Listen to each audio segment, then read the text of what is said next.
Salam sejahtera untuk kita semua. Kembali lagi bersama saya, Evarista Danaria Gowasa, dengan nomor induk kesiswaan 211 F10 387. Pada kesempatan ini saya akan membahas tentang dampak tunarungu dan gangguan komunikasi bagi perkembangan anak. Dampak tunarungu bagi anak dibagi menjadi 4 bagian. Yang pertama, dampak tunarungu terhadap perkembangan bicara dan bahasa. Yang kedua, dampak tunarungu terhadap kemampuan akademis. Yang ketiga, dampak tunarungu terhadap aspek sosial emosi. Dan yang keempat yaitu dampak tunarungu terhadap aspek fisik dan kesehatan. Sekarang kita membahas yang pertama, yaitu dampak tunarungu bagi perkembangan bicara dan bahasa. Kemampuan berbicara dan berbahasa erat kaitannya dengan kemampuan mendengar. Dengan demikian, anak tunarungu terutama yang sejak lahir tidak memperoleh stimulasi bunyi-bunyi bahasa yang dapat ditiru sebagai awal perkembangan bicara dan bahasa. Kemampuan berbicara tersebut diperoleh melalui tahapan-tahapan tertentu. Tahapan normal perkembangan bicara dikemukakan oleh Robert M. Smith dan John T. Naisworth 1975. Beliau menyatakan bahwa yang pertama itu fase refleksif vocalization, usia 0 sampai 6 minggu. Pada fase ini, bayi mengomunikasikan rasa lapar, sakit, atau rasa tidak nyaman melalui tangisan. Yang berikutnya yaitu fase babbling atau vocal play. Ini usia 6 minggu sampai 6 bulan. Pada fase ini, bayi mengeluarkan suara-suara seperti berkumur, dan ia mulai bereaksi terhadap suaranya sendiri, seperti mengoceh secara berulang-ulang dengan berbagai tipe suara yang sesuai dengan pertumbuhan usianya. Yang berikut yaitu fase lulling. Ini usia 6 sampai 9 bulan. Pada fase ini sering terjadi self-imitation, atau sering kita sebut bayi mendengar suaranya sendiri dan mengulanginya. Vokalisasi biasanya mencakup pengulangan suku kata yang terdiri dari konsonan dan vokal, seperti sebutan mama, papa. Lalu yang berikutnya yaitu fase ekolalik. Ini usia 9 sampai 12 bulan. Pada fase ini sering disebut fase membeo, dikarenakan bayi meniru suara-suara yang dibuat oleh orang lain, dan suara-suara yang ditiru tersebut masih belum mempunyai arti. Lalu yang berikut yaitu fase true speech. Ini dimulai dari usia 12 sampai 18 bulan. Pada fase ini, anak mengatakan kata pertamanya dengan menggunakan bahasa secara sengaja yang bertujuan sebagai alat untuk komunikasi. Kata pertama biasanya berupa suku kata tunggal seperti ma, atau dua suku kata yang sama seperti mama.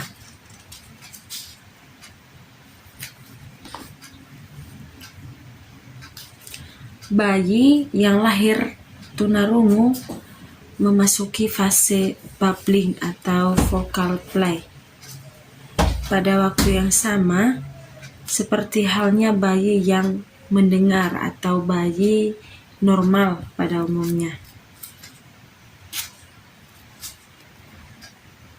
Di Indonesia biasanya anak bila lahir selalu mengoceh atau selalu melakukan kegiatan-kegiatan alamiah dan sekaligus melakukan kegiatan-kegiatan alamiah dari pernafasan dan pita suara.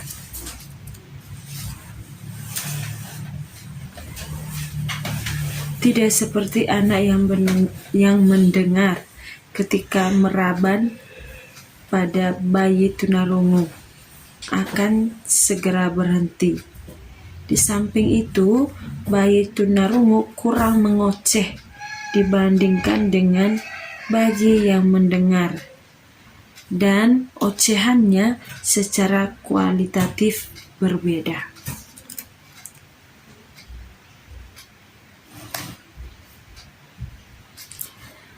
Kesulitan berkomunikasi yang dialami oleh anak tunarungu mengakibatkan mereka memiliki kosakata yang terbatas. Sulit mengartikan ungkapan-ungkapan bahasa yang mengandung kiasan. Sulit mengartikan kata-kata abstrak, serta kurang menguasai irama dengan gaya bahasa. Dalam hal ini, pelajaran bahasa harus terus-menerus diberikan dengan sebaik-baiknya sesuai dengan kemampuan anak tersebut. Dikarenakan pelajaran bahasa ini merupakan pelajaran yang sangat penting bagi mereka, karena ini akan berpengaruh pula dalam mempelajari ilmu-ilmu lainnya. Dengan demikian, pelajaran bahasa harus diberikan sebaik-baiknya sesuai dengan kemampuan anak. Dikarenakan pelajaran bahasa ini merupakan pelajaran yang sangat penting bagi mereka, karena ini akan berpengaruh pula dalam mempelajari ilmu-ilmu lainnya. Ini dampak tunarungu terhadap perkembangan bicara dan berbahasa. Menurut Robert M. Smith dan John T. Naisworth 1975. Sekarang kita masuk pada tahap yang kedua, yaitu dampak tunarungu terhadap kemampuan akademis. Pada umumnya, anak tunarungu yang tidak disertai kelainan lain mempunyai inteligensi yang normal. Namun, dalam hal ini sering ditemui prestasi akademik anak tunarungu lebih rendah dibandingkan dengan anak mendengar seusianya. Berkaitan dengan hal tersebut, Lani Bunawan 1982 yang menyatakan bahwa ketunarunguan tidak mengakibatkan kekurangan dalam potensi kecerdasan mereka, akan tetapi siswa tunarungu sering menampakkan prestasi akademik yang lebih rendah dibandingkan dengan anak mendengar atau kita sering sebut anak normal yang seusianya. Untuk memahami hal tersebut, kita lebih dahulu memahami bahwa pengembangan potensi kecerdasan dipengaruhi oleh kemampuan berbahasa. Sedangkan dampak yang nyata dari tunarungu adalah terhambatnya kemampuan berbahasa. Perkembangan kecerdasan anak tunarungu tidak sama cepatnya dengan mereka yang mendengar atau anak normal. Anak yang mendengar atau anak normal belajar banyak dari apa yang didengarnya. Misalnya cerita tentang kakak. Misalnya cerita kakak tentang kota. Atau cerita ibu tentang pasar. Dan lain sebagainya. Hal ini anak yang mendengar atau anak normal menyerap dari segala apa yang didengarkannya, dan segala sesuatu yang didengarnya itu merupakan suatu latihan untuk berpikir. Akan tetapi hal tersebut tidak terjadi pada anak tunarungu. Di samping itu, bahasa merupakan kunci masuknya berbagai ilmu pengetahuan, sehingga keterbatasan dalam kemampuan berbahasa menghambat anak tunarungu untuk memahami berbagai pengetahuan lainnya.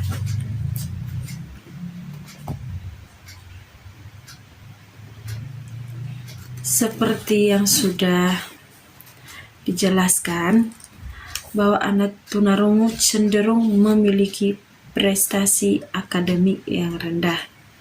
Tetapi tidak semua mata pelajaran.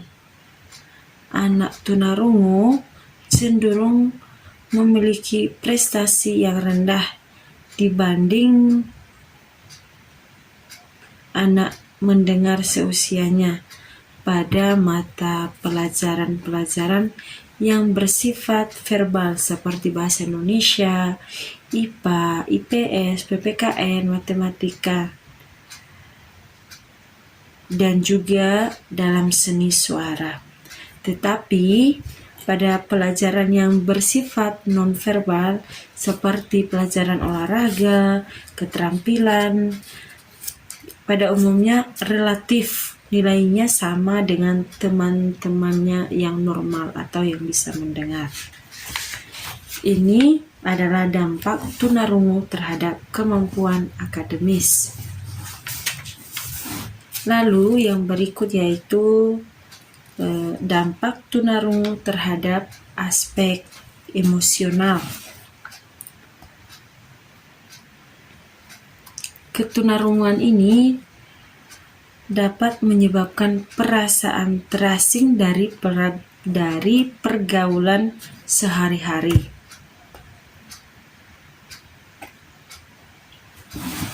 Pada umumnya, keluarga yang mempunyai anak tunarungu mengalami banyak kesulitan untuk melibatkan anak tersebut dalam keadaan dan kejadian sehari-hari.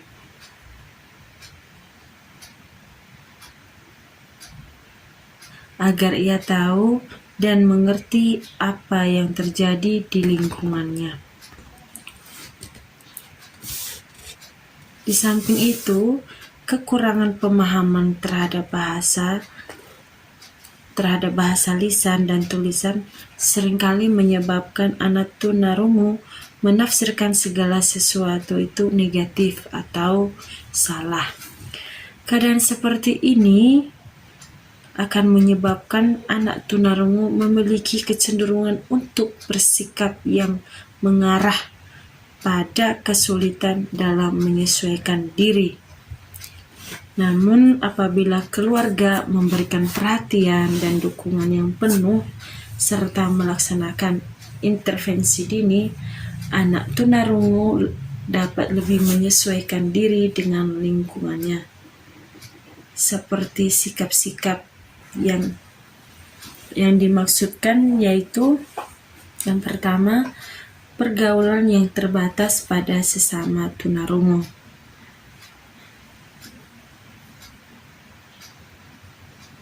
Akibat keterbatasan dalam berkomunikasi, anak tunarungu ini cenderung untuk bergaul atau bersosialisasi dengan sesama tunarungu atau menarik diri dari lingkungan orang mendengar atau kita sering sebut lingkungan anak normal. Keadaan seperti ini nampak sekali pada tunarungu remaja, terutama yang sekolah, khususnya di SLB. Sebagai contohnya, anak tunarungu setelah kegiatan sekolah selesai seringkali tidak langsung pulang ke rumah, melainkan main-main dulu dengan teman-temannya mereka sesama tunarungu. Nah, di sini dengan adanya sistem pendidikan integrasi, dengan adanya sistem pendidik integrasi maupun pendidikan inklusi, di sini anak tunarungu belajar bersama dengan anak mendengar di sekolah. Diharapkan pergaulan anak tunarungu dapat lebih luas lagi atau tidak terbatas pada sesama tunarungu. Oleh karena itu, sebagai guru atau sebagai orang tua, hendaknya diberikan pengarahan kepada anak tunarungu untuk tidak bersikap responsif dan meraih temannya yang kurang beruntung tersebut. Hendaknya orang tua memberikan pengarahan kepada siswa lainnya untuk bersikap responsif dan meraih temannya yang kurang beruntung agar ia merasa menjadi bagian dari kelompoknya tersebut. Lalu yang berikut yaitu memiliki sifat egosentris yang melebihi anak normal. Daerah pengamatan anak tunarungu lebih kecil dibandingkan dengan anak yang normal. Salah satu unsur pengamatan yang terpenting adalah pendengaran. Sedangkan anak tunarungu kurang memiliki unsur tersebut. Pengamatan anak tunarungu lebih tertumpu pada unsur penglihatan. Oleh karena itu, anak tunarungu ini mendapat sebutan juga sebagai anak pemata. Namun, daerah pengamatan penglihatan lebih sempit dibandingkan dengan daerah pengamatan mendengar.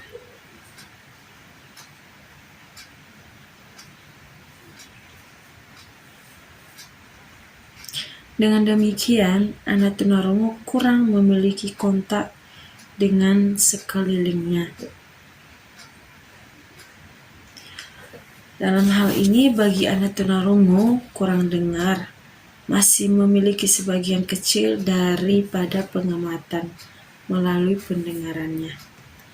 Akan tetapi, walaupun demikian, mereka hanya mampu memasukkan sebagian kecil dunia luar ke dalam dirinya, sehingga mereka lebih memusatkan perhatiannya pada dirinya sendiri atau sering kita sebut yaitu egosentris. Sifat egosentris pada anak tunarungu ini ditunjukkan dengan sukarnya mereka menempatkan diri pada situasi, berpikir, dan perasaan orang lain.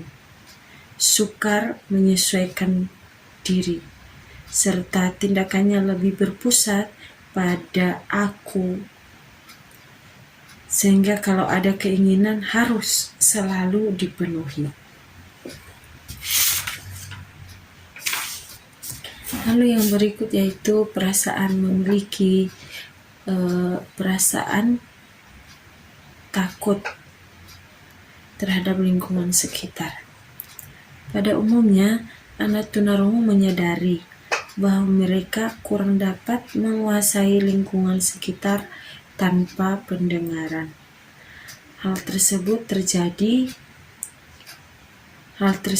menjadikan mereka bersikap ragu-ragu untuk menimbulkan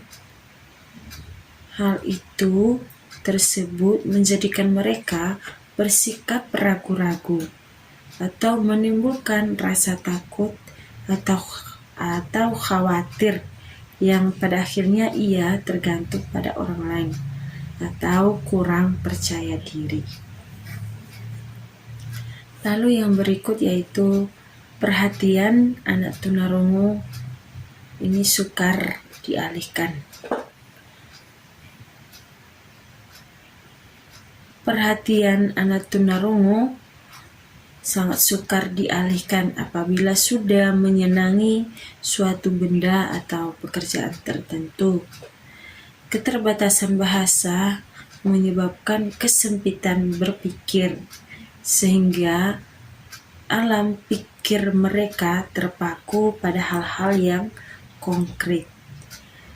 Jalan pikiran anak tunarungu tidak mudah beralih ke hal yang lain atau yang belum nyata.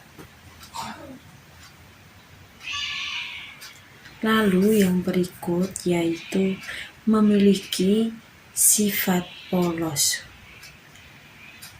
Anak tunarungu pada umumnya memiliki sifat polos sehingga dapat menyampaikan perasaannya atau apa yang sedang dipikirkannya terhadap orang lain tanpa beban.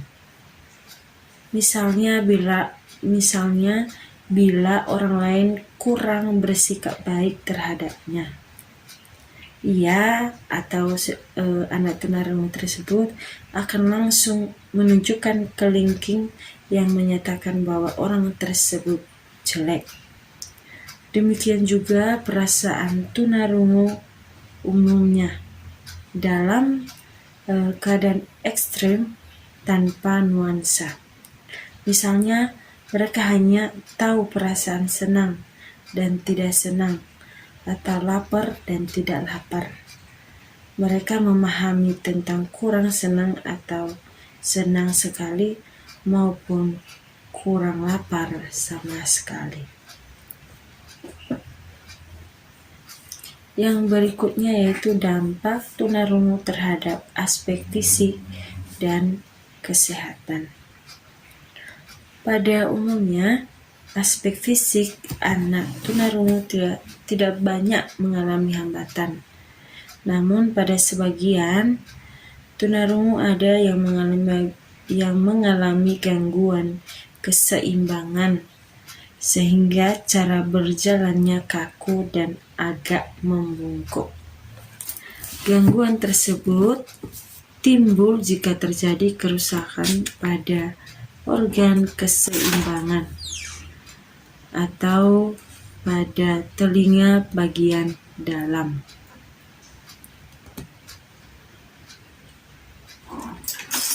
Gerakan mata anak tunarungu biasanya lebih cepat. Hal ini mau menunjukkan bahwa ia ingin menangkap atau mengetahui keadaan lingkungan masyarakat.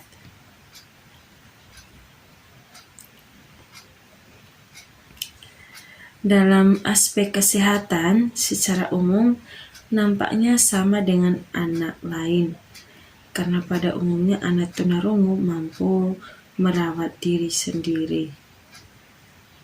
Artinya, kerentanan mereka terhadap penyakit bukan semata-mata karena faktor gangguan pendengarannya, namun bagi anak tunarungu penting untuk memeriksakan kesehatan telinganya secara periodik agar terhindar dari hal-hal yang memberatkan ketunarunguannya.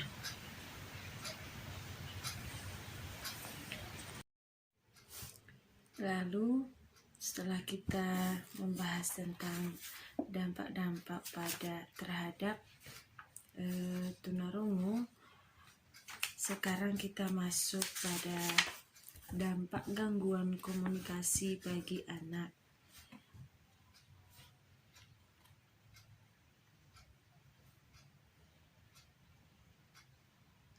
Ada beberapa dampak yang ditimbulkan oleh adanya gangguan komunikasi, antara lain yaitu adanya hambatan dalam berinteraksi sosial serta hambatan dalam pengembangan kemampuan akademik. Dampak gangguan komunikasi bagi anak ini dibagi menjadi dua bagian, yaitu hambatan dalam berinteraksi sosial. Sebagai makhluk sosial, seorang manusia perlu berinteraksi dengan lingkungannya. Untuk mengadakan interaksi sosial, diperlukan adanya kemampuan komunikasi yang baik. Oleh karena itu, seorang anak yang mengalami hambatan atau gangguan dalam berkomunikasi akan mengalami hambatan dan berinteraksi dengan lingkungannya. Ini adalah dampak gangguan komunikasi bagi anak dalam berinteraksi sosial. Lalu yang kedua yaitu hambatan dalam pengembangan kemampuan akademik. Dalam pengembangan kemampuan akademik, kemampuan berbahasa baik secara reseptif maupun ekspresif memegang peranan penting. Mungkin Anda pernah mendengar bahwa bahasa merupakan gerbang ilmu pengetahuan. Ilmu pengetahuan disampaikan melalui bahasa, sehingga untuk memahami pengetahuan tersebut, seseorang harus memahami bahasa terlebih dahulu. Oleh karena itu, gangguan dalam kemampuan berbahasa dapat menghambat seseorang dalam mengembangkan kemampuan akademiknya. Ini adalah hambatan dalam pengembangan kemampuan akademik dari segi komunikasi, gangguan komunikasi.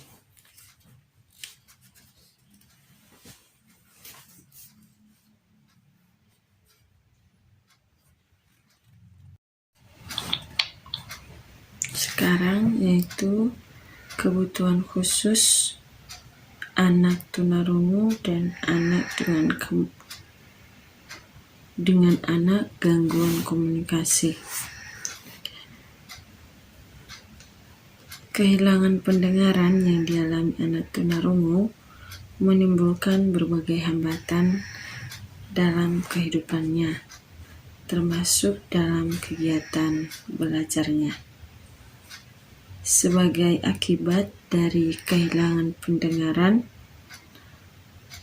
anak tunarungu sulit atau tidak dapat mengikuti pembelajaran dengan pendekatan atau metode yang biasa digunakan dalam pembelajaran untuk anak normal pada umumnya.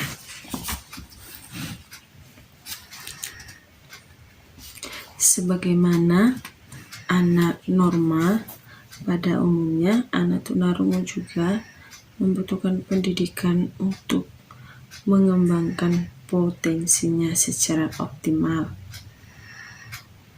Hal ini untuk memenuhi kebutuhan tersebut diperlukan layanan pendidikan yang disesuaikan dengan karakteristik, kemampuan, dan ketidakmampuannya. Di samping sebagai kebutuhan, pemberian layanan pendidikan kepada anak tunarungu didasari oleh beberapa landasan, yaitu landasan agama, kemanusiaan, hukum, dan pedagogis. Ditinjau dari jenisnya, layanan pendidikan terhadap anak tunarungu meliputi layanan umum dan khusus. Layanan umum merupakan layanan yang biasa diberikan kepada anak normal, sedangkan layanan khusus merupakan layanan yang diberikan untuk mengurangi dampak kelainannya. Di antaranya layanan bina bicara serta bina persepsi bunyi dan irama. Ditinjau dari sistem pendidikannya, layanan pendidikan bagi anak tunarungu dikelompokkan menjadi sistem segregasi dan integrasi atau terpadu. Sistem segregasi merupakan sistem pendidikan yang terpisah dari penyelenggaraan pendidikan untuk anak normal. Tempat pendidikan bagi anak tunarungu melalui sistem ini meliputi sekolah khusus, yaitu sekolah SLBB. Sistem pendidikan integrasi atau terpadu merupakan sistem pendidikan yang memberikan kesempatan kepada anak tunarungu untuk belajar bersama anak normal di sekolah umum biasanya. Melalui sistem ini, anak tunarungu ditempatkan dalam berbagai bentuk keterpaduan yang sesuai dengan kemampuannya. Depdikbud 1984 mengelompokkan bentuk keterpaduan tersebut menjadi kelas biasa,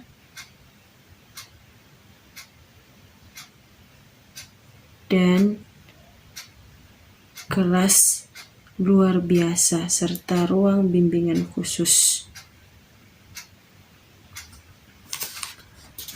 Strategi pembelajaran bagi anak tunarungu pada dasarnya sama dengan strategi pembelajaran yang digunakan dalam pembelajaran bagi anak normal.